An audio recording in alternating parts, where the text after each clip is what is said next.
Bugatti Veyron മനുഷ്യൻ ഇന്നേ വരെ നിർമ്മിച്ചിട്ടുള്ളതിൽ one of the most iconic super car. 90s കിഡ്സിൻ്റെ മനസ്സിൽ ബുഗാട്ടി എന്ന പേര് ഓടിച്ചു കയറ്റിയ ഐറ്റം.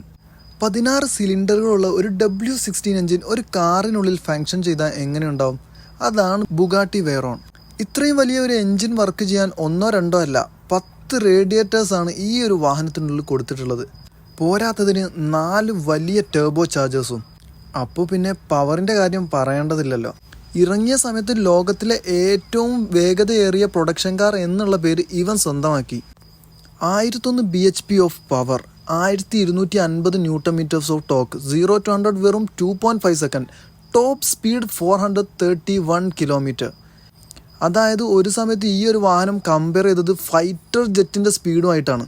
നിങ്ങൾ ജസ്റ്റ് ഒന്ന് ഇമാജിൻ ചെയ്യുക, 100 litre fuel tank 12 minute top സ്പീഡിൽ ഈ വണ്ടി ഓടുകയാണെങ്കിൽ ആ ഒരു വാഹനത്തിൻ്റെ ടാങ്ക് കാലിയാവും.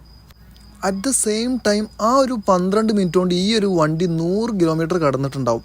അതാണ് 431 കിലോമീറ്റർ പെർ ഹവറിൻ്റെ പവർ എന്ന് പറയുന്നത്. ഇനി ഈ ഒരു വണ്ടി ഇതിൻ്റെ ടോപ്പ് സ്പീഡിൽ 15 മിനിറ്റ് സഞ്ചരിക്കുകയാണെങ്കിൽ ഈ ഒരു വാഹനത്തിൻ്റെ ടയർ മുഴുവനും തേഞ്ഞു തീരും എന്നുള്ളൊരു കാര്യം കൂടി പറയുന്നുണ്ട്. ബുഗാട്ടി വെയ്റോൺ ഇറക്കുന്ന സമയത്ത് വോക്സ് വാഗൻ്റെ 90% ഓഫ് ടയർ നിർമ്മിക്കുന്നത് മിഷലിൻ എന്ന് പറയുന്ന ടയർ ബ്രാൻഡായിരുന്നു.